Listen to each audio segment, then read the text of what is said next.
எல்லோரும் நல்லா இருக்கீங்களா? நல்லா இருப்பேன்னு நம்புகிறேன். நல்லா இருக்கணும். தினம் தினம் ஜோதிடம் சார்ந்த நிறைய விஷயம் நம்ம சேனலில் பேசிட்டு வந்துட்டுருக்கோம். அப்படி இப்போ பார்க்க போகிறது பார்த்தீங்கன்னா குருப்பெயர்ச்சி பலன்கள். குருப்பெயர்ச்சி பலன்கள் 2026 ஜூன் மாதம் 2ஆம் தேதி குரு பயிற்சி ஆகிறாரு. இந்த குரு பயிற்சி ஆகிறது ஒரு ராசிக்கு என்ன பண்ணிகிட்டு இருக்கோம் அப்படிங்கிறத நம்ம பேசிட்டு வந்துட்டுருக்கோம். அப்படி இப்போ பார்க்க போகிற ராசி பார்த்தீங்கன்னா கடக ராசிங்க. இப்போ இந்த கடக ராசியே பார்த்தீங்கன்னா காலபுருஷ தத்துவப்படி பார்த்தீங்கன்னா 4ஆம் இடம், அதாவது சரியா. அப்போ 4ஆம் இடங்கிறது தாயார் நலன், அதே மாதிரிக்கா வீடு வாச சொத்து சுகம் எல்லாமே குறிக்க வேண்டிய இடம் பார்த்தீங்கன்னா 4ஆம் இடம்ங்க. அப்போ இந்த ராசியில் பிறந்தவங்க பார்த்தீங்கன்னா உங்களுக்கு வந்து உங்கள் 7ஆம் இடம் யார் அப்படின்னா சனி பகவான். சனிக்கு சந்திரனுக்குமே ஆகாது. அப்போ இது வந்து ஒரு மன வாழ்க்கையை நம்ம பார்த்தீங்க அப்படின்னா ஒரு 50% வாழ்க்கையில் வாழ்ந்துகிட்டு இருக்க ராசிக்காரர்கள் வந்து நிறையா இருக்கும். அதே மாதிரிக்கா குடும்ப சுமக்கக்கூடிய ராசி பார்த்தீங்கன்னா நிறையா இருக்கும். அதே மாதிரிக்கா வந்து பார்த்தீங்கன்னா ஒரு ஸ்திரத்தன்மை இல்லாமல் வாழ்க்கை பார்த்தீங்கன்னா வந்து ஒரு போராட்டமான வாழ்க்கை. என்ன காரணம் அப்படின்னா ஒரு வளர்பிறை சந்திரனில் நீங்கள் பிறந்திருந்தீங்க. இப்போ உங்கள் ராசிக்கு சந்திரன் வந்து நீங்கள் வளர்பிறையில் பிறந்திருக்கீங்க அப்படின்னா சந்திரன் நல்லா இருக்கார் அப்படின்னா ஒன்றுமே பிரச்சனை இல்லை. அதுவே பார்த்தீங்கன்னா தேய்பிரை சந்திரன் நீங்கள் பிறந்திருக்கீங்க அப்படின்னா வாழ்க்கை பயங்கர போராட்டமான சூழ்நிலையாக இருக்கும். எப்படின்னா ஒரு 15 நாள் எப்படி சந்திரன் வந்து இப்போ இருக்க கிரகத்திலே வந்து ஒரு பாஸ்டான கிரகம் பார்த்தீங்கன்னா சந்திரன் தான். அப்போ 15 நாள் வளர்ந்து 15 நாள் தேய்கிற கிரகம் அப்படின்னு பார்க்கும்போது சந்திரன் தான். அப்போ ஒரு மனிதனோட வாழ்க்கையில் பார்த்தீங்கன்னா ஒரு மாதத்தில் 15 நாளுக்குள்ளேயே ஸ்பீடாக ஏறி இறங்கும். அப்போ அப்படி பார்த்து ஒரு வாழ்க்கையில் ஒரு அப்புக்கு போகும்போது சடனாக கீழே இறக்கிற வேலையும் கண்டிப்பாக வந்து சந்திரன் செஞ்சு கொடுப்பாரு. அது வந்து தேய்பிரை சந்திரனாக நம்ம பிறந்திருந்தோம் அப்படின்னா. அப்போ அப்படிப்பட்ட ராசியில் பிறந்தவங்க இந்த குரு பயிற்சி குரு வந்து பார்த்திங்கன்னா 12 வருஷத்துக்கு ஒரு முறை தான் பார்த்திங்கன்னா கடக வீட்டுக்கு வர்றாரு. அந்த கடக வீட்டில் வந்து எங்கே வர்றாரு அப்படின்னா கடக வீட்டில் வந்து உச்சம் பெறாரு.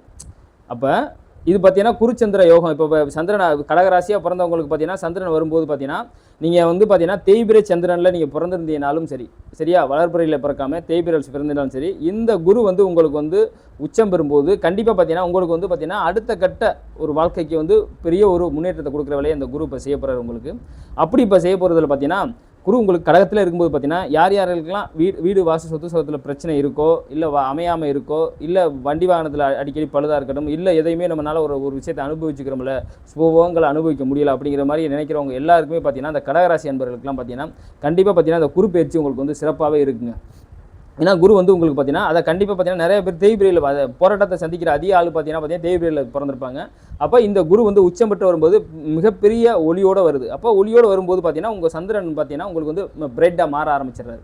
சரியா, சந்திரனுக்கும் குருவுக்கும் ஆகாது, அது ஒரு கதையே இருக்குது. பட் இருந்தாலும் இங்கே வரும்போது அது ஒளி புரிந்திய ஒரு கிரகம் வந்து உங்கள் வீட்டில் வரும்போது கண்டிப்பாக பார்த்தீங்கன்னா கடகராசியில் பிறந்தவங்க இல்லை கடக லக்கணத்தில் பிறந்தவங்களாக இருக்கட்டும், கடக ராசி ஓகே, பட் கடக லக்கணமும் அதை மென்ஷன் பண்ணிக்கிறீங்க. பட் அதில் பிறந்தவங்களாக இருக்கட்டும், இந்த காலகட்டம் வந்து உங்களுக்கு வந்து சிறப்பான ஆண்டாக இருக்க போது இந்த குருப்பெயர்ச்சி பலன். அப்படி பார்க்கும்போது பார்த்தீங்கன்னா அவர் வந்து கடக வீட்டில் இருக்கும்போது நீங்கள் எல்லாமே பார்த்தீங்கன்னா அபிலாசைகளை கண்டிப்பாக வந்து பூர்த்தியாகிற வேலையை கண்டிப்பாக செஞ்சு கொடுக்கும். அதே மாதிரிக்கே வந்து பார்த்தீங்கன்னா உங்களோட 5ஆம் பார்வை குரு வந்து உங்கள் வீட்டில் உட்காந்து 5ஆம் பார்வை யாரை பார்க்குறாரு பார்த்தீங்கன்னா விருச்சகத்தை பார்க்குறாரு. விருச்சம் யார் அப்படின்னா 5ஆம் அதிபதி. அப்போ உங்களுக்கு 5ஆம் இடத்தை பார்க்கும்போது யாருக்காவது கிரகங்கள் விருச்சகத்தில் இருந்து திசையோ புத்தியோ நடத்தினா, விருச்சகத்தில் எந்த கிரகம் இருந்து இன்னைக்கு இந்த கால சூழ்நிலையில் நீங்கள் கடகலக்கணமாக பிறந்திருந்து நீங்கள் வந்து பார்த்தீங்கன்னா கடக ராசியாக பிறந்திருந்தோ, இல்லை உங்களுக்கு விருச்சகத்தில் ஏதோ கிரகம் இருந்து திசை நடந்துச்சு அப்படின்னா கண்டிப்பாக பார்த்தீங்கன்னா சிறப்பாக இருக்கும். அதாவது வந்து குலதெய்வ அருள் இருக்கும். நீங்கள் பூர்வ புண்ணியத்தில் அதாவது இந்த பூமியில் முன்ஜென்ம கர்மா நீங்கள் அனுபவிக்க என்னதுக்காக பிறந்திருக்கீங்களோ அதை தெளிவாக அந்த ஒரு வருஷத்தில் கண்டிப்பாக உங்களுக்கு இது பண்ணி கொடுக்கும். நீங்கள் இப்போ ஒரு ஜென்மத்தில் நீங்கள் ஒரு கர்மவினை தப்பாகவே பண்ணியிருந்தாலும் இந்த குருபாரை மூலம் சுபத்துவப்படுத்தி இந்த ஒரு வருஷத்தை நீங்கள் தெளிவான ஆண்டாக யூஸ் பண்ணிக்கலாம். அதாவது குழந்தை பிறக்காதவங்களுக்கெல்லாம் குழந்தை பிறக்கும். அதே மாதிரிக்கே வண்டி வாகனம் வாங்க முடியாமல், இல்லை வீடு கட்ட முடியாமல், சொத்து சுகம் ஒரு அமையாமல் ஒரு ரொம்ப கஷ்டத்தில் இருக்க ஆளுகளுக்கெல்லாம் கண்டிப்பாக ஒரு இது மாதிரி ஒரு நல்பலனை கொடுக்குற வேலையை கண்டிப்பாக செய்யும்.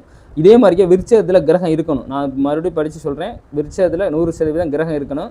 நீங்கள் வந்து அதில் கிரகம் இல்லை அப்படின்னு பார்த்தீங்கன்னா அதோட பலன் பார்த்தீங்கன்னா ஒரு 20% தான் வேலை செய்யும். நீங்கள் விருச்சகத்தில் கிரகம் இருந்து திசை நடத்துனுச்சு அப்படின்னா நீங்கள் லக்கி தான்.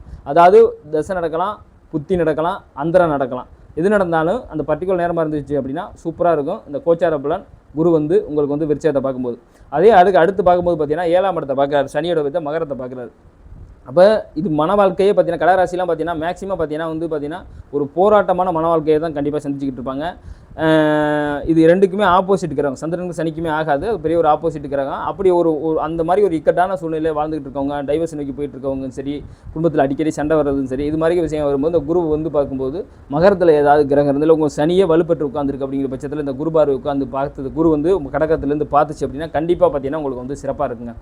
அதே மாதிரி வேறு எந்த கிரகம் இருந்து தசை நடத்தினாலும் சரி, அதாவது தொழில் ரீதி இது என்ன காலபுருஷ தத்துவப்படி இது வந்து 10ஆம் இடம்ங்க, இது வந்து தொழில்ஸ்தானம். அப்போ நீங்கள் பார்ட்னர்ஷிப்பில் தொழில் பண்ணிக்கிட்டு இருந்தீங்க அப்படின்னாலும் அந்த தொழிலில் ஒரு அபரிவிதமான ஒரு வளர்ச்சியை கொடுக்குற வேலையை கண்டிப்பாக செய்யும். இது வரைக்கும் பார்ட்னர்ஷிப்பில் கொஞ்சம் முரண்பாடு எதுவும் இருந்தாலும் கண்டிப்பாக அதில் வந்து கொஞ்சம் இணக்கம் வந்து கண்டிப்பாக ஒரு லாபத்தை கொடுக்கும்.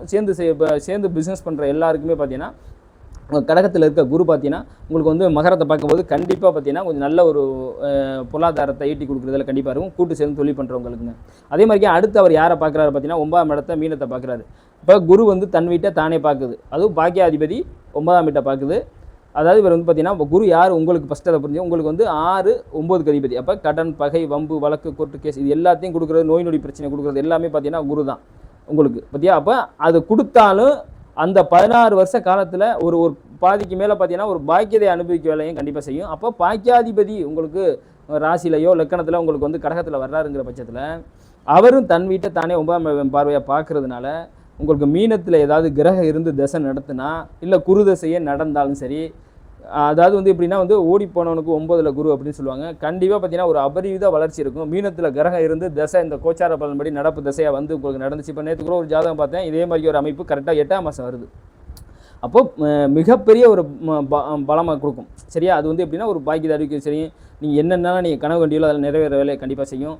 அதே வந்து பாக்கியாதிபதி உச்சம் பெறாரு. எங்கே உச்சம் பெறாரு? தன்னோட வீட்டிலேயே உச்சம் பெறாரு. யார்? உங்கள் கடங்கிறது உங்களோட வீடு. சரியா, சந்திரங்கிறது நீங்கள் தான். அப்போ உங்களோட வீட்டில் உங்களோட இருக்கும்போது உங்களுக்கு ஒளி பறிந்த ஒரு சாதாரண வீடு இருக்குது. அந்த வீட்டில் பார்த்தீங்கன்னா ஒரு பணக்காரர் பெரிய ஒரு கோடீஸ்வரர் வந்து ஒரு BMW காரோடு வந்து இறங்குறாரு. அவர் மிகப்பெரிய கோடீஸ்வரர். அப்போ வரும்போது உங்களுக்கு எவ்வளோ சந்தோஷம் இருக்கும், நம்ம வீட்டை தேடி வந்திருக்காங்க அப்படிங்கிற ஒரு சந்தோஷம் இருக்கும். அதாவது வந்து அவங்க போகும்போது தான் இப்போ ஒரு ரூபா வச்சுக்க அப்படின்னு சொல்லி கொடுத்துருப்பாங்கன்னா அப்படி எப்படி இருக்கும், அது மாதிரி ஒரு அமைப்புங்க உங்களுக்கு மிகப்பெரிய ஒரு பொருளாதார அமைப்பு கொடுக்கும். அதே மாதிரிக்கே உங்களுக்கு அந்த மீனத்தில் கிரகங்கள் திசையோ புத்தியோ அந்தரமோ ஏதோ போகணும். பட் போணுச்சு அப்படின்னா கண்டிப்பாக மிகப்பெரிய யோகத்தை கொடுக்கும். அப்படி இல்லையா நம்ம 20-30% கொடுக்கும். அதாவது வந்து சாப்பாட்டுக்கே கஷ்டப்படுற ஆளுக்கு சாப்பாடு கிடைக்கிற மாதிரி ஒரு சூழ்நிலை, அது மாதிரி ஒரு சூழ்நிலை கொடுக்கும். இது வந்து பார்த்தீங்கன்னா என்றைக்குமே நம்மளோட ஜோதிட ரீதியாக பார்க்கும்போது பார்த்தீங்கன்னா அந்த தசா புத்தி இல்லை அந்தரம் ஏதோ ஒரு பர்டிகுலராக இந்த கிரகத்தோட கனெக்ட் பண்ணுற மாதிரி ஒரு கிரக நேரங்கள் வந்து நடக்கணும்.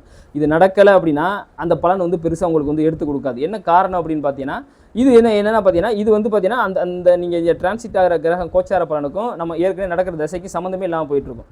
அப்போ இந்த விருட்சத்துலேயோ மகரத்துலேயோ மீனத்துலேயோ கிரகம் கண்டிப்பாக இருந்து தசை நடத்தினா தான் இந்த பலனை ஃபுல்லாகவே அனுபவிக்க முடியும். உங்கள் சொந்த ஜாதகத்தில் கண்டிப்பாக வந்து ஏதோ ஒரு கிரகம் இருக்குது அப்படின்னு பார்த்தீங்கன்னா நம்ம கமெண்டில் தெரிவிங்க. ஜோதிடம் சார்ந்த நிறைய விஷயம் நம்ம சேனல் அடுத்தடுத்த பதிவில் நிறைய பேசுவோம். அதே மாதிரியே இந்த கடகராசி அன்பர்கள் பார்த்தீங்கன்னா நீங்கள் மெதுவாக பார்த்துக்கணுங்க. எப்போவுமே பார்த்தீங்கன்னா யோசனைகளை வந்து ரொம்ப அதீத பாஸ்ட்டாக யோசிக்காமல் முடிஞ்ச மட்டும் நிதான போக்க நீங்கள் கையாளுங்க. கண்டிப்பாக பார்த்துக்கிறங்க. அதை நீங்கள் கையாண்டியனாலாவே நிறைய பிரச்சனைலேருந்து நீங்கள் தப்பிக்கிறதுக்கு நிறையா வாய்ப்பு உண்டு. நம்ம சேனலை சப்ஸ்கிரைப் பண்ணி ஷேர் பண்ணிக்கிறங்க. அடுத்தடுத்த பதிவில் இதோட பரிகாரங்கள், இது சார்ந்த ஒரு ராசிக்கு என்னென்ன சூட்சமங்கள் இருக்குது, இந்த வாழ்க்கையில் இந்த கர்ம வினையிலேருந்து நம்ம வெளியில் தப்பிச்சு போகிறதுக்கு, இது மாதிரி நிறைய விஷயங்கள் நம்ம அடுத்த பதிவில் சந்திப்போம். நன்றி, வணக்கம்.